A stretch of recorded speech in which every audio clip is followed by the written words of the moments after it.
السلام علیکم ورحمۃ اللہ وبرکاتہ۔ ہم آپ کی خدمت میں حاضر ہیں ایک نئے سبق کے ساتھ۔ ہماری اس کلاس میں تجوید کے ساتھ اور مکمل درست لفظ کے ساتھ سبق سکھایا جاتا ہے۔ گزشتہ کلاس میں ہم نے آیت نمبر 11 تک کی تلاوت کی تھی۔ آج ہم نے آیت نمبر 12 اور 13 پڑھنی ہے۔ یاد رہے یہ پارہ 28 ہے، 28 پارہ، سورۃ الحشر، آیت نمبر 12۔ اعوذ باللہ من الشیطان الرجیم، بسم اللہ الرحمن الرحیم۔ لئن اخرجوا لا یخرجون معهم، لئن اخرجوا، نون ساکن کے بعد حمزہ آیا ہوا ہے تو نون ساکن کو ظاہر کر کے پڑھیں گے۔ کیسے؟ لئن اخرجوا، اس قاعدے کو اظہار کہتے ہیں۔ جب بھی قرآن مجید میں نون ساکن اور تنوین کے بعد حروف حلقی میں سے کوئی حرف آ جائے تو وہاں پہ نون ساکن اور تنوین کو ظاہر کر کے پڑھتے ہیں۔ اس قاعدے کو اظہار کہتے ہیں۔ لا یخرجون، بعض لوگ پڑھتے ہیں لا یخرجون، یہ غلط ہے۔ را کے بعد واو نہیں ہے، را کے ہم لمبا نہیں کر سکتے، البتہ جیم کو ہم واو مدہ کی وجہ سے کھینچ کے پڑھیں گے۔ لا یخرجون، ٹھیک ہے، یہ واو مدہ ہے اور یہ نون کے اوپر صرف اور صرف زبر ہے۔ اگر اس کو آپ لمبا کریں گے تو آپ اس کو الف مدہ بنا دیں گے، اسے لمبا کرنا جائز نہیں ہے۔ آپ نے پڑھنا ہے لا یخرجون، نہ، بس اتنا سا۔ معہم وَلَئِن قُوتِلُوا، اچھا جی، یہ اب ہمارے پاس آ گیا نون ساکن۔ نون ساکن جو ہے اس میں بڑے اہم چیزیں ہوتی ہیں نون ساکن اور تنوین میں۔ تو نون ساکن کے بعد حروف اخفا میں سے خوف آیا ہوا ہے، تو اس لیے ہم اس نون ساکن کو ظاہر کر کے پڑھیں گے، ٹھیک ہے۔ نون ساکن کے بعد حروف اخفا میں سے کوئی حرف آ جائے تو نون ساکن کو ظاہر نہیں بلکہ چھپا کے پڑھتے ہیں۔ اخفا کا مطلب ہے چھپانا۔ ہم اسے کیسے چھپائیں گے؟ وَلَئِن قُوتِلُوا، اب اگر ظاہر پڑھیں گے تو کیسے پڑھیں گے؟ وَلَئِن قُوتِلُوا، ہم نے اخفا کا قاعدہ ادا ہی نہیں کیا، تو ہم اسے پڑھیں گے وَلَئِن قُوتِلُوا لا ينصرونهم، لا الف مدہ، الف سے پہلے حرف پہ زبر ہو تو وہ الف مدہ کہلاتا ہے۔ لا ينصرونهم، صاد کو بھی پور پڑھنا ہے اور را کو بھی پور پڑھنا ہے، کیونکہ صاد تو حروف مستعلیہ میں سے ہے، اسی لیے اسے پور پڑھیں گے۔ حروف مستعلیہ وہ 7 حروف ہیں جو ہر صورت میں پور پڑھے جاتے ہیں۔ اگر حروف مستعلیہ کے اوپر زبر ہو، زیر ہو، پیش ہو، کسی بھی صورت میں پر پڑے جاتے ہیں۔ حروف مستعلیہ کون کون سے ہیں؟ حروف مستعلیہ 7 ہیں: خا، صاد، ضاد، غین، طا، قاف، ظا، یہ ہیں 7 حروف مستعلیہ۔ اگر ہم ان کو جوڑیں تو بنتا ہے خصا، ضختن، قز، یہ ہے مجموعہ۔ اگر آپ مجموعہ یاد کر لیں گے تو آپ کو حروف مستعلیہ کبھی بھی نہیں بھولیں گے۔ آج کی کلاس کے آخر میں آپ کو بورڈ پہ لکھ کے دوں گی اور اس کے علاوہ ہم اخفا کا قاعدہ بھی بورڈ پہ کریں گے۔ وَلَئِن نَصَرُوهُمْ، اچھا جی، نون ساکن کے بعد نون آ گیا ہے جو کہ حروف یمون میں سے ہے، تو یہاں پہ غنہ ہوگا۔ جب نون ساکن یا تنوین کے بعد نون آ جائے یا واو آ جائے یا آ جائے یا میم آ جائے، ان 4 حروف میں سے کوئی سا بھی ایک حرف آ جائے تو وہاں پہ غنہ پیدا ہوتا ہے۔ غنہ کیسے کرتے ہیں؟ وَلَئِن نَصَرُوهُمْ، صاد کو پر پڑھنا ہے کیونکہ صاد حروف مستعلیہ میں سے ہے۔ یہاں پہ ہے جناب واو مدہ، واو ساکن سے پہلے پیش ہے تو یہ واو مدہ ہے، تو اسے ہم کھینچ کے پڑھیں گے۔ کیسے کھینچیں گے؟ وَلَئِن نَصَرُوا، رو، واو کو ہم نے کھینچا ہے تو را خود بخود آگے کو چلا گیا۔ ہم، ہا کے تلفظ کو سینے سے نکالنا ہے۔ یہ والا جو ہا ہے اس کا تلفظ ہے ہم، اکثر لوگ اس کو پڑھتے ہیں ہم، یہ غلط ہے، یہ جو ہے ہم ہے، جبکہ جو نقطے کے بغیر ہوتا ہے وہ ہوتا ہے ہا، اس کی آواز ح کی ہوتی ہے، اس کی آواز ہا ہی ہوتی ہے، ہم وَلَئِن نَصَرُوهُمْ غنہ آپ نے ضرور کرنا ہے، لَيُوَلُّنَّ الْأَدْبَارَ لَيُوَلُّنَّ الْأَدْبَارَ۔ اچھا جی، سب سے پہلے لام زبر لا، اس کی اتنی مقدار ہے، یا پہ یو اتنی ہی مقدار ہے، یعنی لاجو۔ اگر کوئی اس کو پڑھے گا لاجو تو اس نے غلط پڑھ لیا، اس نے معنی ہی چینج کر دیا، اس نے گناہ کر دیا، کیونکہ اس کا معنی ٹوٹلی ہاں اور نہ جیسا چینج ہو جاتا ہے۔ ٹھیک ہے، یہاں پہ ہو رہی ہے بات کہ ایسا ہوگا، اگر آپ لا کہیں گے تو آپ کہیں گے نہیں ہوگا، تو یہ ہم نے اللہ کے کلام کو چینج کرنے والا کام کر دینا ہے۔ ٹھیک ہے، لَيَوُلَّنَّ الْأَدْبَارُ۔ ٹھیک ہے، نون کے اوپر جب بھی شد آ جائے تو نون کا غنہ بن جاتا ہے، اس غنے کو ادا کرتے ہیں، کبھی یہ نون کے اوپر آتا ہے، کبھی میم کے اوپر آتا ہے۔ نون کے اوپر آئے گا تو بھی ادا کرنا ہے، میم کے اوپر آئے گا تو بھی ادا کرنا ہے۔ دال پہ ہو رہا ہے کلکڑا، کیونکہ دال حروف کلکڑا میں سے ہے۔ کلکڑا کیسے ہوتا ہے؟ لَيُوَلُّنَّ الْأَدْبَارَ، را کو پر پڑھنا ہے۔ ثُمَّ لَا يُنصَرُونَ، ابھی میں آپ کو بتا رہی تھی نا کہ نون پہ شاد آئے یا میم پہ شاد آئے، دونوں صورتوں میں غنہ کرتے ہیں۔ غلطی کیا کی جاتی ہے، اس کو لوگ پڑھتے ہیں ثم، غننے کے بجائے لمبا کر دیتے ہیں، پڑھتے ثم، نہیں یہ جائز نہیں ہے، یہ غلط ہے، اسے ہم نے پڑھنا ہے ثم، ٹھیک ہے، غننے کے ساتھ، ثم لا ينصرون۔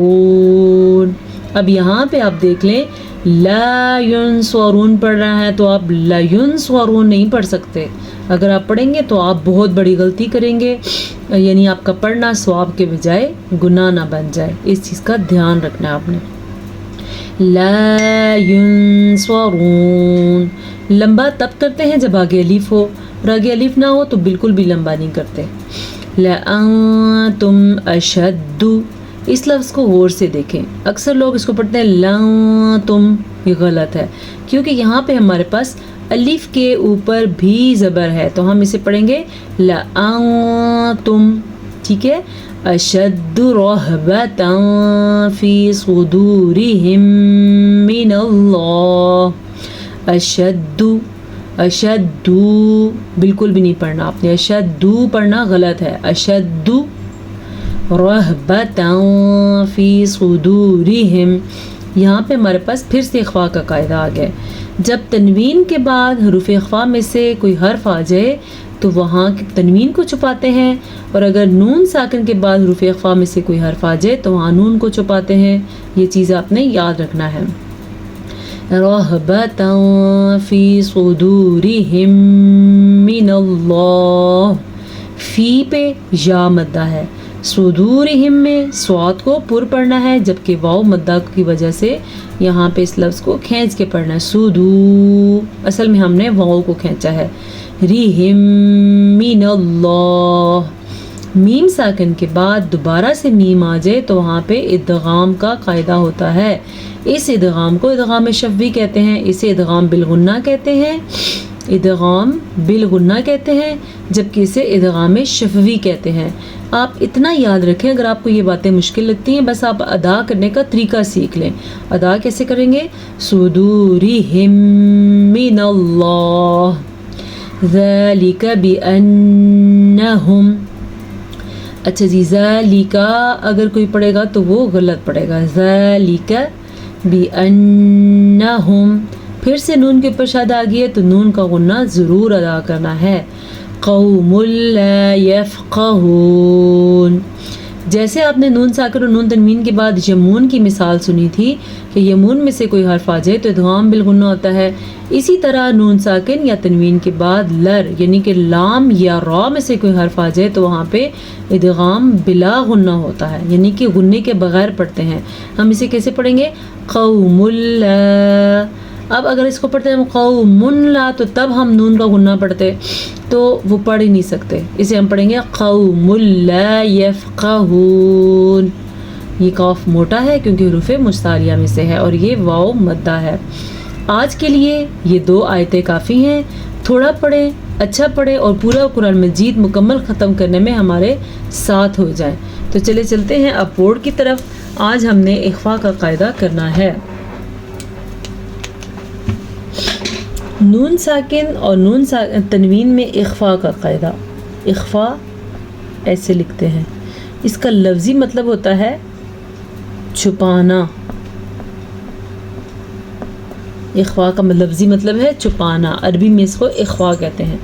قاعدہ یہ ہے نون ساکن کے بعد یا تنوین کے بعد، یعنی کہ 2 زبر 2 زیر 2 پیش کے بعد، نون ساکن یا نون تنوین کے بعد حروف اخفا میں سے کوئی حرف آ جائے، ٹھیک ہے۔ حروف اخفا کون کون سے ہیں؟ چلیں جی بورڈ پہ دیکھیں اور اسے سیکھیں۔ تا، با نہیں ہے، تا ہے، الف بھی نہیں ہے کیونکہ وہ حروف ہلکی میں سے ہے، با اقلاب ہے، تا، سا، جیم، تا، سا، جیم۔ اس کو مٹا کے ہم پورا اس پہ لکھنا پڑے گا کیونکہ حروف اخفا زیادہ ہیں تو پورے نہیں آئیں گے۔ اب ہم لکھ رہے ہیں حروف اخفا کون کون سے ہیں، غور سے دیکھیں۔ تا، سا،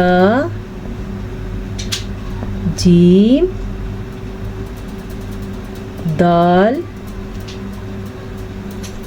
زال، زا، را نہیں کیونکہ را ادغام بلا غنہ کے حروف میں سے ہے، زا، زال، زا، سین، شین، صاد، ضاد، طا، ضا، عین اور غین نکال دیں گے کیونکہ وہ حروف ہلکی میں سے ہیں، فا، قاف اور آخری کیا ہے، کاف۔ آخری حرف ہے کاف۔ یہ صرف ایسا بھی لکھا جاتا ہے اور ایسے بھی لکھا جاتا ہے، ایک ہی بات ہوتی ہے، ٹھیک ہے۔ یہ حروف اخفا آپ یاد کر لیں۔ نون ساکن یا تنوین کے بعد میں نے آپ کو بتا دیا، نون ساکن یا تنوین کے بعد حروف اخفا میں سے کوئی حرف آ جائے، یہ حروف آپ نے یاد کرنے ہیں۔ تا، ثا، جیم، دال، زال، زا، سین، شین، صاد، صاد، طا، ضا، فا، قاف، کاف۔ ان 15 حروف میں سے، یہ ٹوٹل 15 حروف ہیں، ان 15 حروف میں سے کوئی سا بھی ایک حرف آ جائے تو پھر ہم نون ساکن اور نون تنوین کو چھپائیں گے۔ اس کی مثالیں ہم 2 سے 4 کر لیتے ہیں تاکہ آپ کو سمجھ آ جائے، جیسا کہ لَنَنصُرَنَّكُمْ،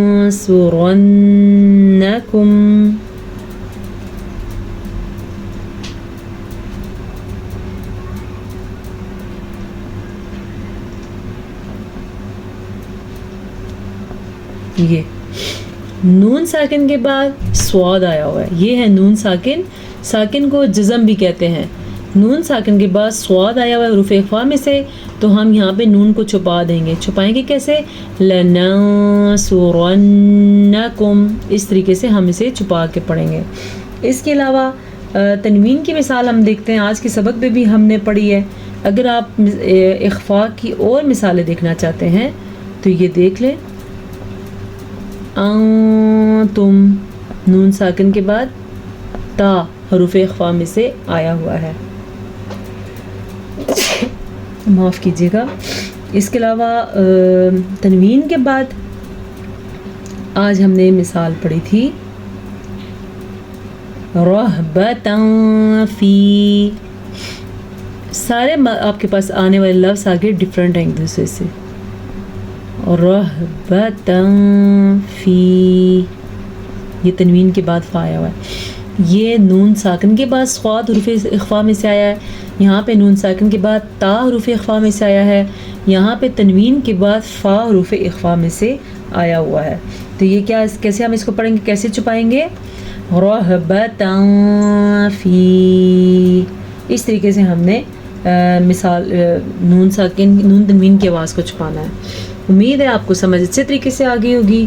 آپ سے پھر ملاقات ہوگی ایک نئے سبق کے ساتھ۔ اگر آپ کو کوئی مسئلہ ہو یا سمجھ نہ آئے تو پوچھ لیا کریں۔ پھر آپ سے ملاقات ہوگی ایک نئے سبق کے ساتھ۔ السلام علیکم ورحمۃ اللہ وبرکاتہ۔